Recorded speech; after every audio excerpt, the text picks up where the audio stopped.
No good comes from a camp this bloody.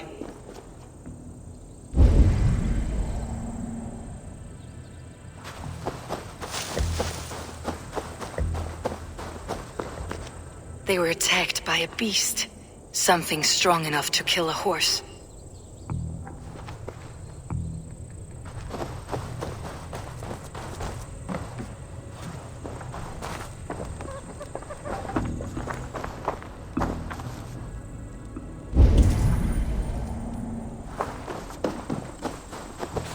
The remains of the hunting party. This one was savaged by a large animal.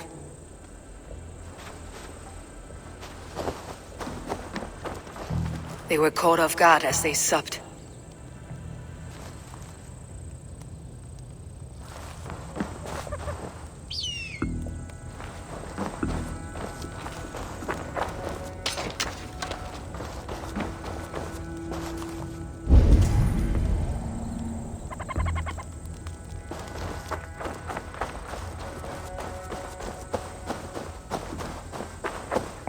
Some large prey left these tracks in the grass.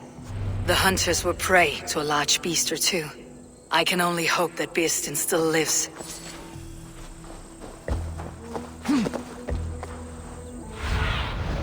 Sunan, guide me.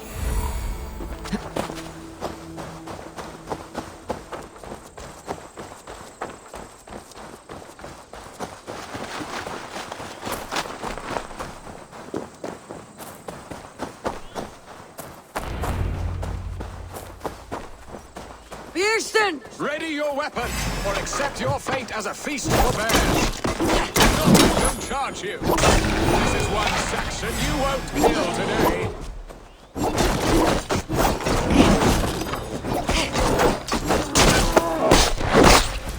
Well fought. I would not have survived this ambush without you. You have my gratitude to stumble upon me in my moment of greatest peril. Perhaps you were God-sent. I am Estrid sent. Your wife and the Thanes of Essexe both want your balls on a blacksmith's anvil. When do they not? You could return and report that the savage Claw took me. Poor Beerstan, his exit pursued by a bear. And make the beast Lord of Essexe in your stead. No doubt my Estrid would prefer his velvet paws to my calloused hands. So, who are you? A sellsword?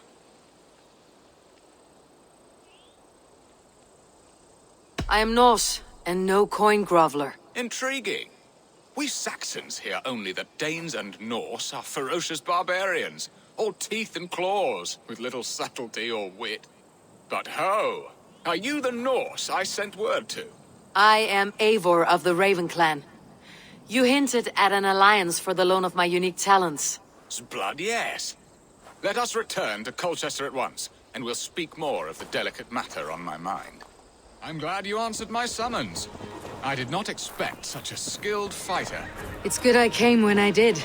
You lost many men on this hunt. Good men, all. They will have the proper rights, and their families will be cared for. Your people sacrificed much for your sport. They did. There is no balm for my tortured heart. Why did you ask me here? Do you believe in true love, Eivor? I have loved. But have you truly? Has a longing burned in your breast, a sweet lingering pain, paralyzing you with its sting? There is pain enough in battle. I do not seek it out in love. I long for it. The thrill of a fight softly won. My wife Estrid lacks fire. She is a fish out of water, cold and dead. She showed great passion when I met her, keeping your Thanes in check. Oh, they love her, it is true. Some with too much devotion. And I have not been a good and attentive husband.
need to cloak Oh, they myself love here. her, it is true. Some with too much devotion.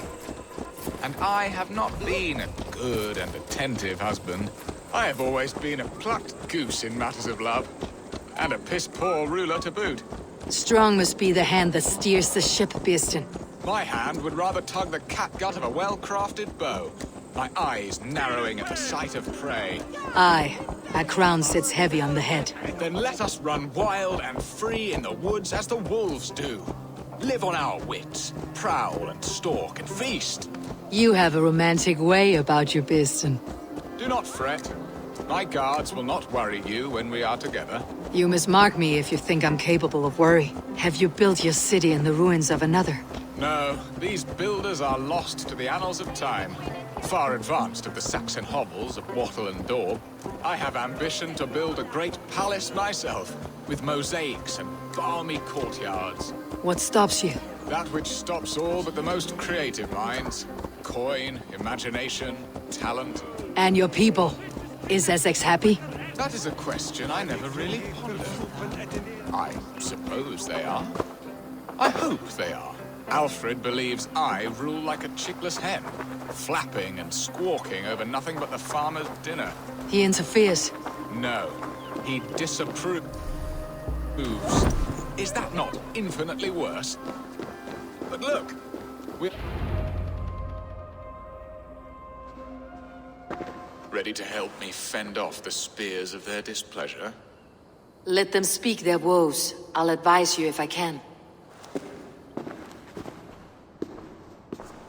Who is this owl, Beeston, that twitters in your ear? An advisor, nothing more. Here to help Essex navigate her brewing storms.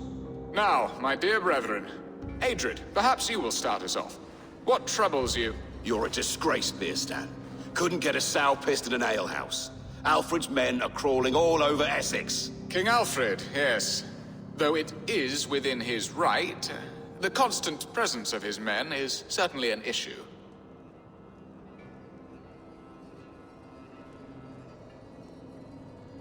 Are they men or babes? If Alfred meddles in the affairs of Essex, send his men home in shrouds. Ah, we should challenge his right to rule. Was not Essex once a thriving kingdom of its own? We should fight, yes, fight! And you, Wyatt, what do you say? Your preparations for the Lammas festival. How can you think of spending so much coin when your people are starving?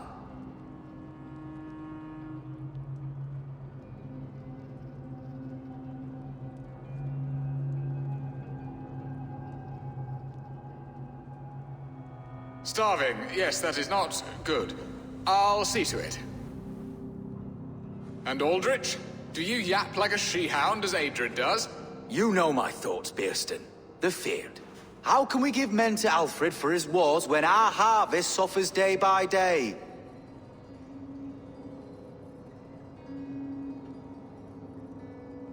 Do they not defend your land? You'll need all the men you can muster to fight the coming wars. The Danes are a great threat when provoked. Those we cannot ally with, we must fight or lose our lands. There! Have I not answered all your questions? You are a stain on this shire, Beerstan. Useless. Useless. That's right.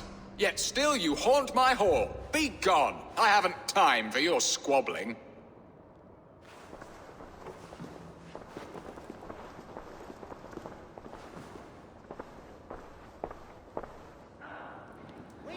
You're certainly a better hunter than you are a diplomat, Eivor. I spend my effort where it matters most.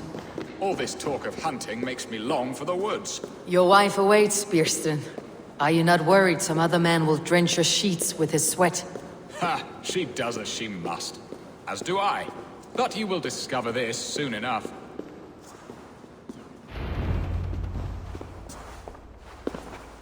You have done the impossible, Dane. Returned my errant gander to his coop. My pettish love. Such a stormy countenance clouds the sun of my return. Your thanes drank the ale the abbot gifted us. All of it. Now that is a tragedy my heart will not easily overcome. If he looked at me with the same affection he shows for hunting deer, our marriage might have survived. I noticed your love has gone sour. Was it fresher than this? There is so little difference between love and hate. It's difficult to say where the sourness comes from. So, what do you need of me? Our affairs are more of heart than of state, Eivor. What little passion there was between us faded into bickering long ago. We would have our freedom, Eivor. I from my wife, and my wife from Essex. I am too sharp a weapon for so soft a task. Why not part and be done with it? Oh, were I a Dane, and divorce as simple as a slit throat. But it's not so easy as that. Does your god not allow husbands and wives to part? Our god, our king. There is much standing in the way of a joyous uncoupling. Ours was an arranged marriage, a political need, and not easily broken. Explain yourselves clear and plain, and I will do it. The poetry here is mind mud. We had a plan, a simple plan. A woman lost and a woman found. Some time ago, we paid a Dane to kidnap me and ferry me safely to Francia. As you can see, he did not deliver. He was certainly thorough in other regards. Some Norse can be quick to take coin and slow to earn it. If I give my word, it is not broken. Could we try the kidnap again? Much of the planning is done. It would only take a more trustworthy overseer. It should be a bold venture if we do. Loud and brash and seen by all. During our Llamas festival, merry peasants and guards with wandering eyes. Your return to Francia would need a swift ship, with a captain ready to leave England. We could ask him. I would have thought his steed and seamen spent. Come find me in the market, Eivor. Our unwelcome guests require food and ale to soften their anger. My wife is a gracious and attentive host, Eivor. The only thing that keeps my braying thanes at bay. And the woman found? A darling Maybud, Ulvida, my childhood sweetheart. I left her 20 years ago in Malden to marry my prickled pear. 20 years. Can an ember so cold be reignited? We can hope. You must fan the flame. Find her, bring her to my lakeside cottage, and light a bonfire there. I will know to come. I believe she lived in the last house in Malden. A small, sweet place where fond memories were made. I will do as you both ask, and ask Freya for success in this love game. Good luck in your endeavors, Eivor. I pray you find my Alvida with a fair face and a yearning heart. Now, should I look for Alvida first, or meet with Estrid at the marketplace?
Will Olvida remember a lover from so long ago? Would I?